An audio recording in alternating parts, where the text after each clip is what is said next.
Apart from emperors, the only other group for which porphyry was used to make statues in ancient Rome was a group of war prisoners. Dacian prisoners, to be more precise. Porphyry is a beautiful and rare rock whose color is purple, the color of royalty.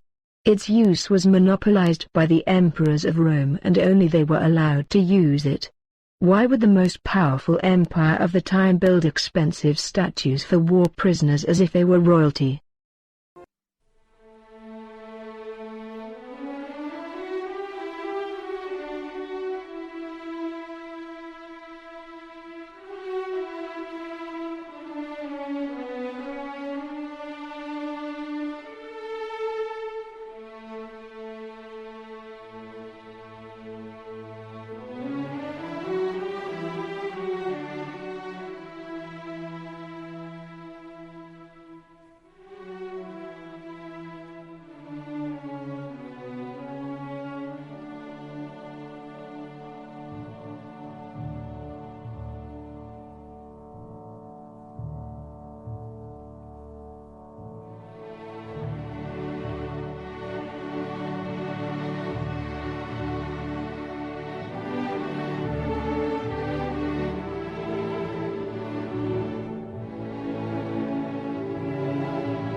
Învingerea dacilor a fost o miză importantă pentru Imperiul Roman, aflat sub conducerea lui Traian la maxima sa extindere teritorială.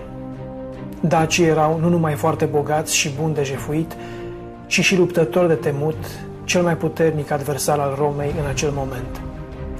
Probabil că aceste lucruri, dar și altele, l-au determinat pe Traian ca la puțină vreme după victorie să facă câteva lucruri fără precedent în istoria Imperiului. Astfel, în anul 113, la Roma este ridicată celebra columnă care poartă numele cel mai impresionant monument artistic al antichității. Cu o înălțime de 30 de metri, un diametru de aproape 4 metri și o suprafață desfășurată a basoreliefurilor de 204 metri, columna ilustrează povestea războaielor daco-romane cu o impresionantă artă și atenție pentru detalii. Copii ale uimitorului monument se găsesc astăzi în multe muzee ale lumii, inclusiv în București. Cel mai de necrezut lucru făcut de Traian este însă ceea ce expertul în istoria artei, Leonard Velcescu, numește programul iconografic dedicat dacilor de către romani. În lucrarea sa Daci în sculptura romană, studiu de iconografie antică, Leonard Velcescu identifică peste 100 de statui de daci aflate la început în forul lui Traian, astăzi prezente în diverse muzee ale lumii. Este evident că niciun alt popor învins de Roma nu a beneficiat de o atenție atât de mare din partea artiștilor plastici romani. De ce oare romanii le-au ridicat învinșilor statui de până la 3 metri înălțime în atitudini pline de demnitate? Pentru că niciuna dintre aceste statui nu îi pune pe daci în poziții umilitoare. Ele exprimă forță și mândrie, iar multe dintre acestea sunt mai mari decât orice statuie păstrată cu împăratul Traian. Una dintre explicațiile logice pe care le putem avea ar fi aceea că Traian și romanii au admirat vitejia unui neam care, potrivit doctrinei zamolxiene, se credea nemuritor și lupta cu neînfricare. Motivele sunt însă cu siguranță mai multe.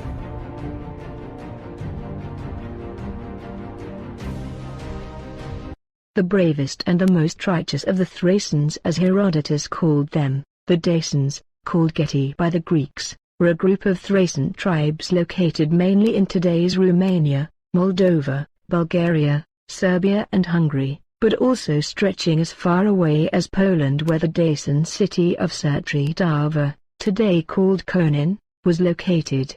Many of the largest modern European cities such as Budapest and Sofia were originally Dacian citadels. As we have shown already, the Thracians north and south of the Danube, the Dacians, were the ancestors of the Romans, and the Romans themselves acknowledged this. Hesychius of Alexandria says that their name derives from the Phrygian word Daios, meaning wolf. The Dacian city of Daiostava in Moesia, today's Serbia, means the city of the wolves. The wolf, the only animal of the region which cannot be tamed, was the symbol of the Dacians. After the Roman Empire occupied the southern part of Dacia, south of the Danube, the Dacian stronghold became the territory of today's Romania, where their capital Sarmizegetusa was located. This land was the richest in ancient Europe and had everything that ancient civilizations needed to prosper: wood, iron, gold, silver, oil, salt, fertile lands and clean fresh water, etc. Throughout history, Romania has been occupied and robbed of its resources by all major empires. For example, at the end of the 18th century, so after the robbery of South America, it was estimated that 47% of the gold of Europe was taken throughout the ages from Transylvania, Romania. Museums of Vienna, for example, are filled with Dacian gold stolen by the Habsburg Empire. Even today, the people that control the European Union are doing their best to keep Romania at bay in order to get their hands on its oil, gas, wood, gold, silver, crystals, a long list of extremely rare earths used in industry, and so on. The riches that Dacia had were the Roman Empire's main motivation to conquer the region, coupled with the prolonged financial crisis that threatened the empire's very existence. The Dacian capital Sarmizegetusa was a large city covering an entire mountain. Most of it is still underground and has not been researched. This is how the religious and spiritual center, destroyed by the Romans, looks like today.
Ancient writers tell us that religion played an important part in Dacian society, and some recent archaeological discoveries have revealed just how important.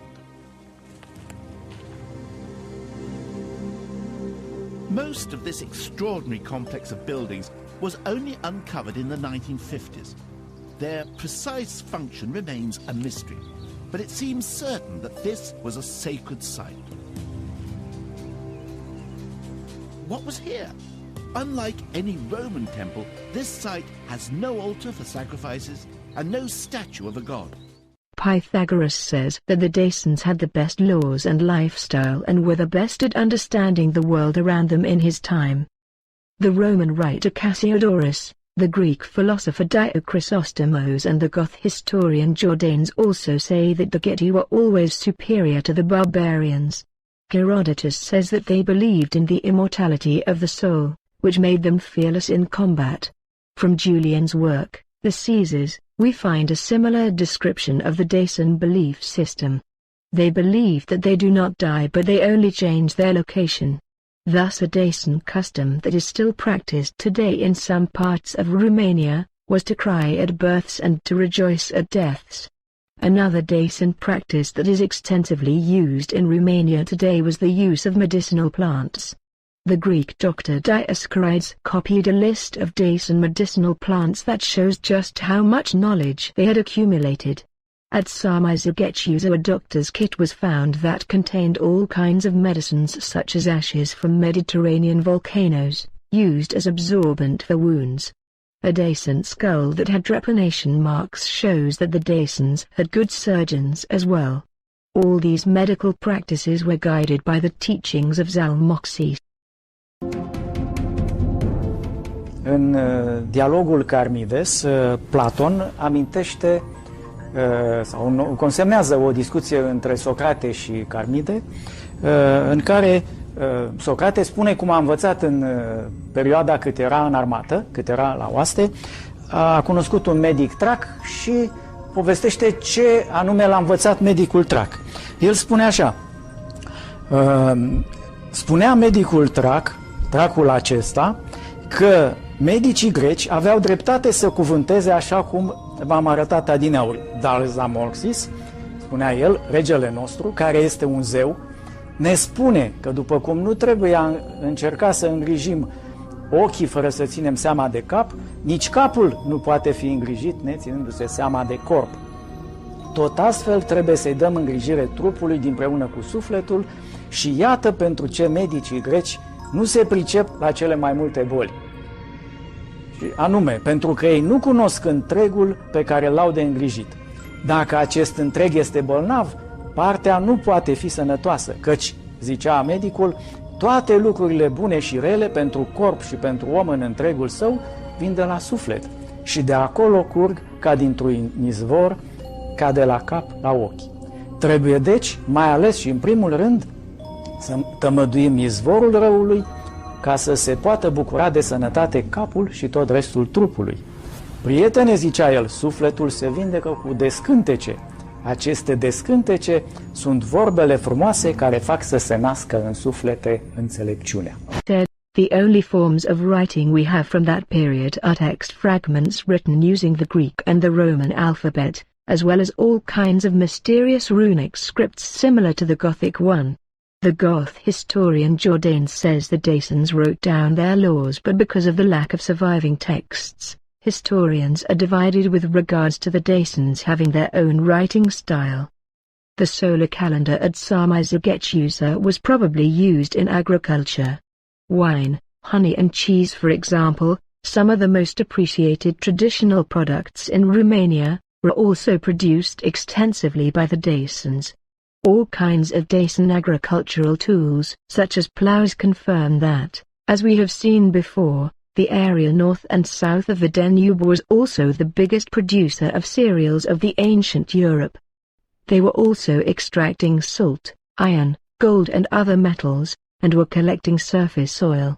Glass and ceramics production were also important in the Dacian culture. Evidence shows that they were using the potter's wheels since the 5th century BC.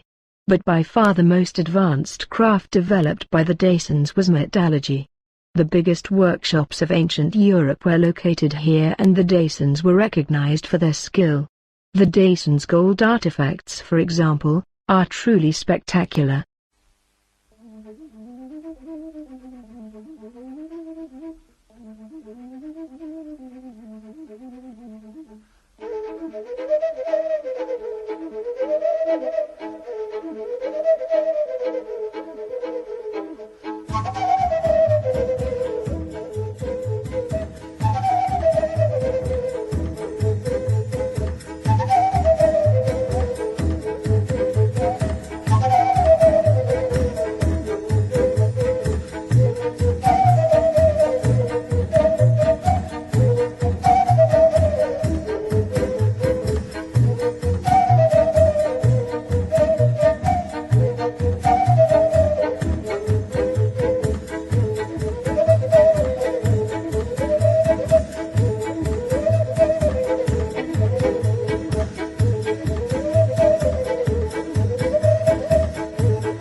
The Roman poet Horatius completes our picture of the Dacian civilization. Nowhere do you find mothers that love their children more. Here you don't find women who are arrogant because of the riches they possess and proud of their adulteries or of the husbands turned their slaves. The most beautiful fortune here is considered the honesty of the father, the virtue of the mother and the fidelity of the wife. It is thus no wonder that Trajan, Galerius and the other Roman emperors were so proud of their Thracian descent. When compared to the Greek and Roman civilizations of the time, it becomes clear why the Dacian prisoners are portrayed as royalty in Rome. In almost all cultures prior to Christianity, the killing of babies, known as infanticide, was a common practice. According to researchers Susan Scrimshaw and James Dennis, it was the norm in Greco-Roman culture. In ancient cultures, male babies were more prized than female ones, so in Greece, for example, it was rare for even a wealthy family to raise more than one daughter. Indeed, an ancient inscription at Delphi in Greece states that in the 2nd century, only 1% of families there raised more than one daughter. Disabled babies were simply seen as subhuman and were drowned. Babies that weren't killed in Greco-Roman culture were often just abandoned. Euripides, the Greek poet from 5 BC, mentions infants being thrown into rivers and manure piles, exposed on roadsides and left for prey to birds and wild animals. Greek and Roman literature is full of stories of abandoned children, and in Sparta, when any child was born, it had to be taken before the tribal elders, who would then decide whether the child should be kept or simply thrown away. It was Christians like Clement of Alexandria and Tertullian who led the campaign against these atrocities. Indeed, Christians didn't just protest against these practices, but were also willing to go the extra mile and proactively set about caring for abandoned children by establishing orphanages, foster homes and drop-off points at churches. This was revolutionary stuff at the time. Callistus was known for finding homes for abandoned children, and Benegus of Dijon provided protection and nourishment for children, some of whom were deformed by failed abortions. This effort changed worldviews and eventually led to the outlawing of child abandonment. It was also Christians that changed attitudes towards abortion, which was again very prevalent in Greco-Roman culture. Respect and honour for marriage became completely extinct in Roman culture, and chaste women were said by Juvenal to be non-existent. As they slept around, they inevitably became pregnant, and as they became pregnant, they inevitably needed to dispose of the evidence of their unfaithfulness. This meant abortion rates went through the roof. Human life was cheap and expendable in those days. Philosophers like Plato, Aristotle and Celsus, and others well after Christ, had no compunctions about taking the life of an unborn child. It was Christians that stood against the culture of the day to unequivocally condemn it. The Christian Athenagoras wrote to the Roman Emperor Marcus Aurelius to express his outrage at the practice. Adult life was cheap and expendable to the Greeks and Romans too. Gladiatorial shows where humans killed and were killed for entertainment was the norm. Each contest required men to fight men and often animals too. The barbaric cruelty, the agonizing screams of the victims and the flow of human blood stirred no conscience in the crowd who cheered and bayed for more slaughter. Christians were appalled by this gambling with human life and boycotted and condemned it. This too brought them into conflict with the pagan Romans. Minicius Felix cites a Roman pagan who strongly criticized Christians for their anti-gladiatorial stance, saying, "You do not go to our shows, you take no part in our processions, you shrink in horror from our sacred gladiatorial games." The Romans hated these Christians who wouldn't join in and go with the cultural flow. Eventually, as Jerome Carcipino says, the butcheries of the arena were stopped at the command of Christian emperors. For similar reasons as those described previously, it was Christians who changed attitudes towards suicide, which was seen as honourable and romantic in Roman and some Asian cultures amongst others. It was also Christians who opposed and ended the acceptance and practice of paedophilia, which was a cultural norm in Greco-Roman society. In fact, so ingrained was this practice into their culture that even the emperors had these abhorrent relationships. Emperor Nero had at least 2 boys called Sporus and Pythagoras, and Sporus was sickeningly castrated so that he could assume the role of wife for Nero. Nero's successor was a man called Galba, and he had at least 1 male lover. Emperor Hadrian had a young boy called Antonius, and Emperor Commodus, along with his 300 concubines, also had 300 young boys on staff to satisfy his sexual appetite. It was Christians who first changed attitudes to women. Apart from the regular killing of baby girls, women in general were deprived of basic freedoms in Greco-Roman times.